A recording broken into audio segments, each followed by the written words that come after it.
Hello, everybody. This is me, Arif, once again. Uh, Today, I'll be reading from health section, and I'm going to, inshallah, read two news headlines today. Okay. Uh huh. Okay. Let me just get started with this right away. Health news. Teen who got all his shots despite anti-vaccine mother to testify before Congress. In the past few months, I caught up on all my shots now that I'm 18.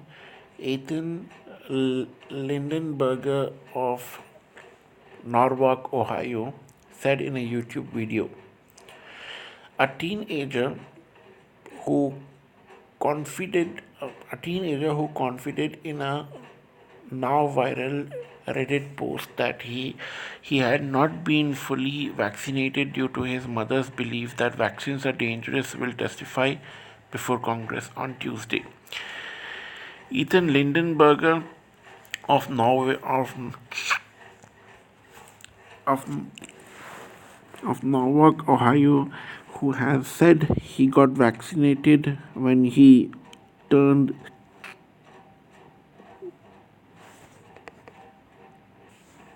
okay. So Ethan of Norwalk, Ohio, who has said he got vaccinated when he turned 18, despite protest from his mother, made the announcement about his upcoming testimony on Twitter and in a YouTube video on Saturday evening.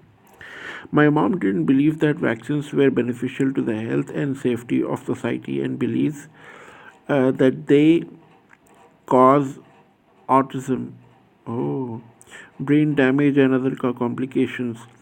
Linden Lindenberger explained in that video.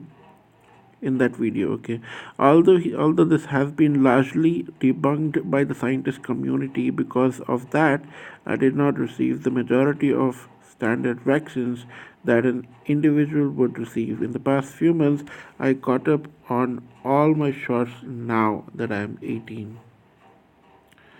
Okay, I'm going to play this video at the end of my recording. Lindenberger, whose name appears on a list of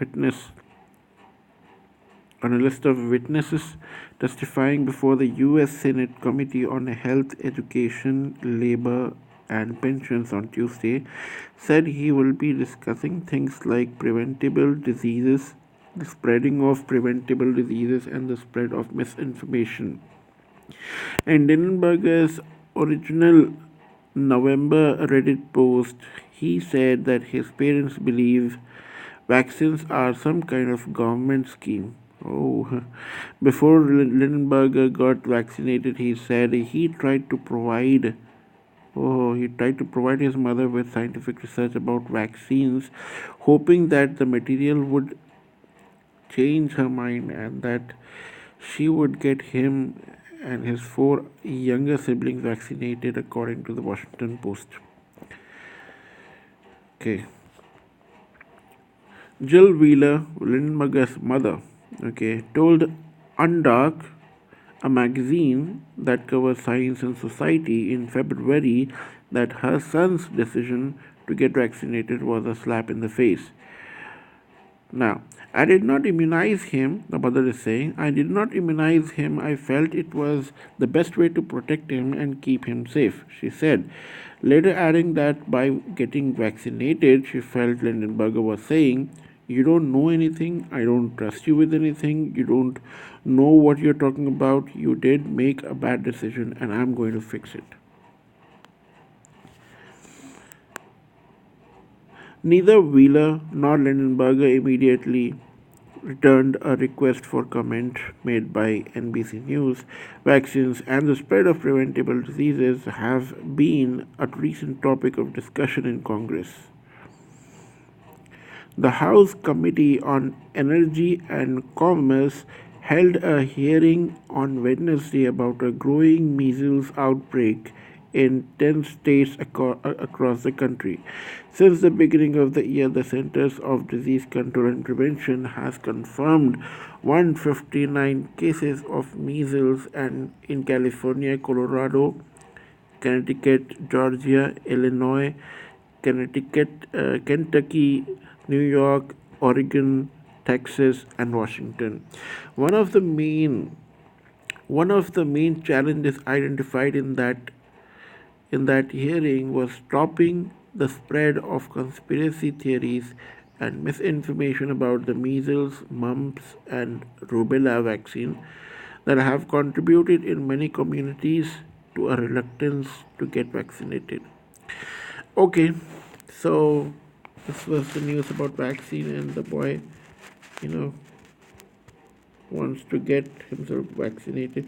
This is really interesting. I'm gonna play this video. If it's long, then I will not continue. But if it's small, I will play it. Hi everybody, my name is Ethan Lindenberger. You might recognize me from a couple of news stories and articles that have been spreading around, but for those that are unfamiliar, I grew up in an anti-vax household. My mom didn't believe that vaccines were beneficial to the health and safety of society and believes that they cause autism, brain damage, and other complications. Although this has been largely debunked by the scientific community, because of that, I did not receive the majority of standard vaccines that an individual would receive. And in the past few months, I've caught up on all my shots now that I'm 18. Because of that, my story has made international headlines, and I've been on news coverage and stories on Washington Post, CNN, Fox News, BBC, USA Today. So it's definitely spread pretty far. I'm making this video, though, to share that I will be testifying in front of the Committee of U.S. Health, Education, Labor, and Pensions about preventable diseases spreading and outbreaks of preventable diseases, as well as addressing misinformation that causes these outbreaks. And I'll be testifying alongside the likes of people such as Josh Weissman, who is the Secretary of Health for Washington and the Department of Health. I'll be talking with John G. Boyle, who is the CEO and President of the Immune Deficiency Foundation. And there'll be a few others as well. I'm looking forward to speaking in Washington, D.C. again, Tuesday, March 5th at 10 a.m. You can find the live video at www.help.senate.gov. And if you go to the U.S. Committee of Health, Education, Labor, and Pensions, you can find their calendar, which details the committee hearing and will bring you straight to the live video feed that will be displayed when the committee hearing takes place. And I look forward to speaking, and I hope you guys tune in. Thanks. Okay, so sorry. Okay, so that was it, and let me just play this. This is my second news that I have picked up. It's related to space, as that's my interest. Space, physics, and science is one of my favorite topics. So let me get started with the second topic quickly, and I'll end the video. Rocket lab launch of DARPA satellite slips. Rocket's next Electron launch, which was scheduled for late February, has been pushed back to the second half of March because of the delayed arrival of its payload. A DARPA experimental satellite credit Rocket Lab Trevor Mahel. Okay, what that is? I think it's somebody's name. Yeah. So Washington.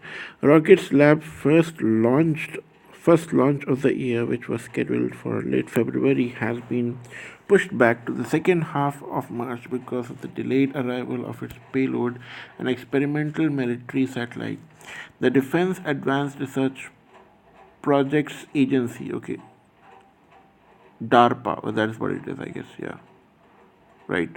The Defense Advanced Research Projects Agency said March 5 that its radio frequency risk reduction deployment demonstration, or R3D2 satellite, arrived in New Zealand March 4th. March 4th to begin in integration with Rocket Lab's Electron vehicle. The launch from Rocket Lab's Launch Complex 1 in New Zealand is now scheduled for the second half of March. Rocket Lab confirmed the new schedule March 6. What sort of Grammar is this? I'm not unable to understand. It has. I think it's. Okay, anyways, following a delay to payload arrival, the R3D2 spacecraft is now at LC-1 and integration is underway, the company tweeted. When Rocket Lab announced the launch in January, the company was targeted late February for the launch. However, a DARPA spokesperson said that the launch was postponed to provide the prime contractor with additional time to complete payload and spacecraft validation and verification. Northrop Grumman is the prime contractor for R3D2, which will test technologies for deployable antennas. Once in orbit, R3D2 will deploy a Kapton membrane that will expand to a diameter of 2.25 meters to demonstrate the ability to small satellites to carry large deployable antennas needed to support high bandwidth communications. The 150 kilogram satellite will be the only payload on the launch, the first for Rocket Lab since an Electron launch in December that carried more than a dozen small satellites. The company said in January that the mass and volume of R3D2 took up the entire capacity of the rocket, leaving no room for secondary payloads. Rocket Lab said in January that the launch would be the first of 12 the company plans to perform in 2019. As it shifts into full operations, most of those launches will take place from LC1 in New Zealand, although the company intends to carry out at least one launch from its new launch site, LC2, under construction at the Mid Atlantic Regional Spaceport on Wallops Island, Virginia. The first launch from that site is scheduled for this fall. Rocket Lab didn't indicate if the delay in the DARPA mission would impact those plans. Rocket Lab didn't indicate if the delay in the DARPA mission would impact those plans. In a January interview, Rocket Lab chief executive Peter Beck said the company expected to increase its launch rate over the course of the year to allow it to reach that total of 12, even though the first launch was at that time not scheduled until late February. Beck said that by the end of the year, Rocket Lab expects to be launching electrons at a rate of one every 2 weeks. That's it. Yeah. Thank you so much for listening to this video patiently and bearing my reading skills. Please do give me a feedback about how I read it today and what were the mistakes and how can I improve it. I was a little sleepy and I was on my bed, so I just had time and thought of doing the reading and uploading on YouTube. Thank you so much. This is me, Arif, and I hope that you have a great day.